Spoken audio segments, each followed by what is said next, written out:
When I call your jurisdiction, if you'll please state your name. San Mateo County. Atherton, Rick DeGolia. Belmont, Julia Mates. Burlingame, San Bruno,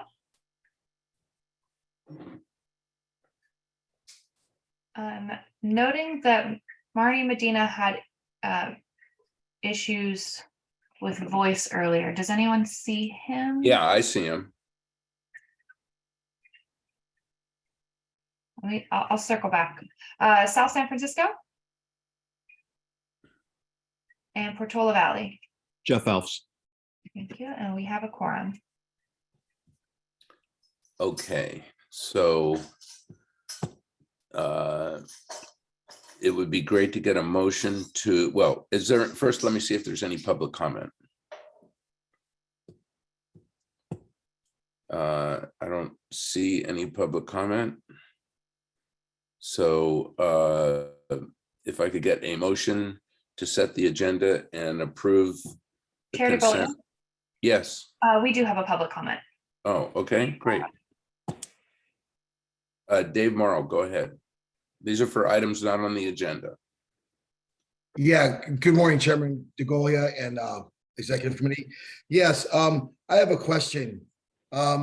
This agenda did not come out 72 hours prior to this meeting. So we have not had time to review, the public and stakeholders haven't had time to review this agenda yet because it came out so late. So that, I believe that is a violation of the Brown Act.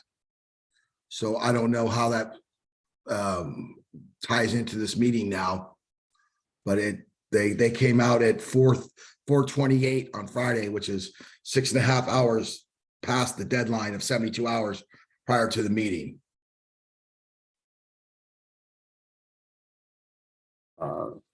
This is Well, Jennifer. Rick. Yeah, please go ahead. Jen. Nellie, can you, yeah, go ahead. Can you confirm when the agenda was posted? Yes, Dave Morrow is correct. The agenda was posted at approximately 4:30 on Friday.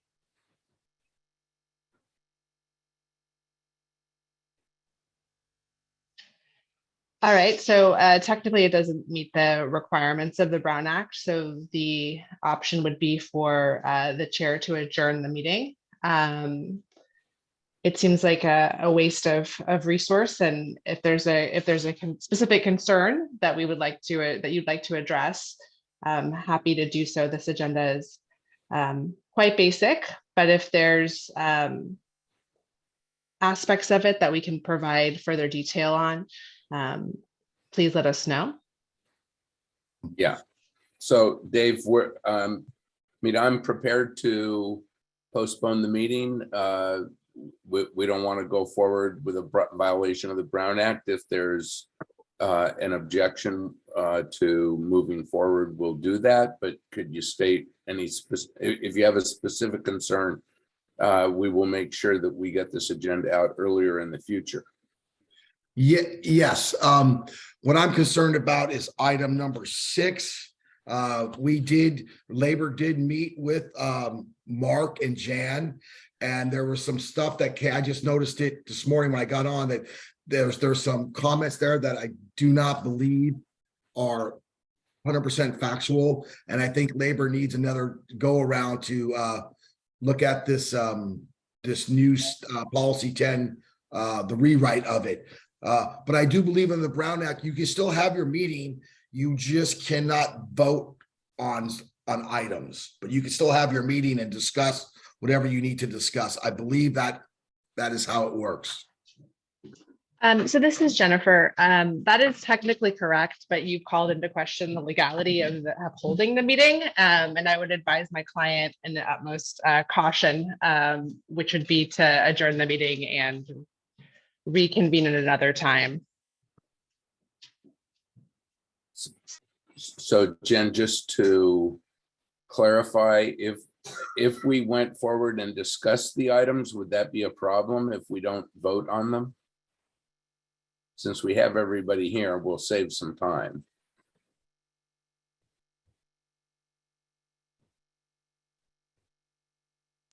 So the member of the public has, it just concerns me that he's calling into question the veracity of the agenda and posting. The most conservative option would be to adjourn the meeting and reconvene at a later time. I realize that's not preferred. We can go forward, but we would not be able to vote on any matters on the agenda. Okay.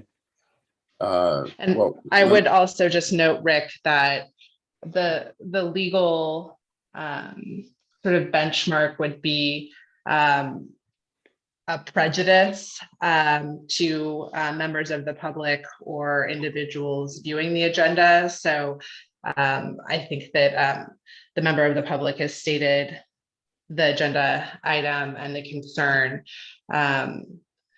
I'm not seeing how many more voting items we have on the agenda, but perhaps Nellie can provide that information.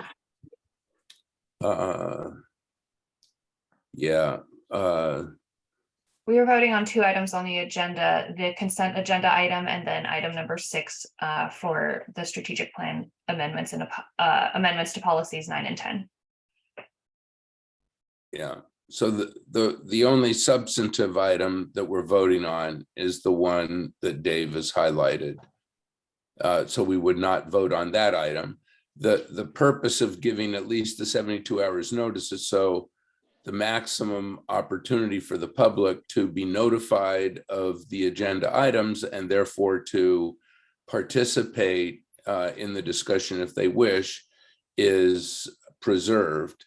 And in this case, since they weren't given 72 hours, there could be members of the public that may have been notified if they had gotten this by 10 a.m. on Friday and weren't. And so for us to choose to go forward, not to vote and to have it come back at another time, then that preserves the public interest in being able to participate in that agenda item.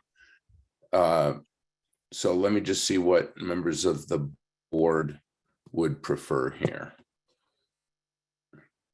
If I can just get a quick comment from members of the board and emeritus members of the board of what you all would prefer. Marty. Yes, can you hear me? Yeah, we can hear you now. Yeah, I think it's pretty clear if they're to go ahead and adjourn the meeting. I don't believe this needs to happen at this point, and we'll make sure that we provide future notices, proper notice in the future. Okay. Anyone else have a comment? Julia?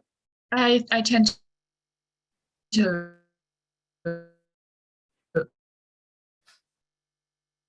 sense just to be on the safe side to maybe adjourn and reschedule. Okay. Okay. Well, I think that's fair. Let's do that. The meeting's adjourned and we'll reschedule it. Okay. Hey, Rick, can we do it? Yes. Can Nellie, just since this isn't going to be on any of our calendars and we all have really packed and busy calendars. Do you want to try to find the time now? I mean, we could either do it right now or we can send out a doodle poll. I don't know, but I was going to suggest a doodle poll and we try to, we're talking a special meeting probably between now and the March meeting, correct? Or yeah, I think staff wanted us to come on to this is the DEI matter, and I think we wanted to come on to the February agenda. Is that right, Jan?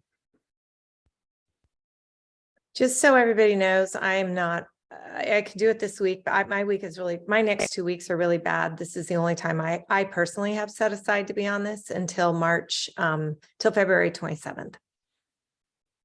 I have a feeling we're going to have that same issue with a lot of us. So we may not, I mean, we may just barely make quorum. I don't know. I don't know really how to, this is kind of an unusual situation. Well,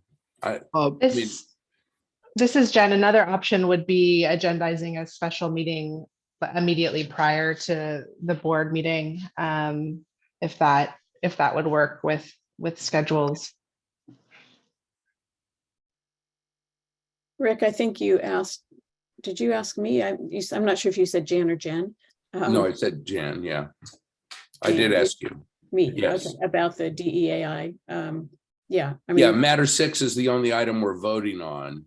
yeah, and we can wait another month on that. We can discuss that at the March Executive Committee, in my opinion. I mean, we did Okay. discuss it at the January Executive Committee. We didn't come to resolution, so we brought it to this one, but I think we can still next time, or we can have the discussion today so that we can bring it again to the March Executive Committee for further discussion. I would agree with Julia and Jeff that probably better not to have any discussion today if Okay. it's potentially going to be litigated. Somebody's going to be that upset that they're going to litigate. It just isn't worth it. Okay, I hadn't heard that. Well, that's the result, right? Like you violate the Brown Act and somebody files that you violated the Brown Act. Now you're dealing with a legal issue. Right. Okay, Okay, well, it doesn't sound like there's time urgency for this, so I think we can just postpone it and The next one. discuss it at the March Executive Committee meeting, and we'll deal with it at the March board meeting. Sounds good. Okay, sounds good, everybody. Talk to you Mhm. soon. Thank you for your Bye-bye. time. Thank you. Bye-bye. Bye. Bye, everyone.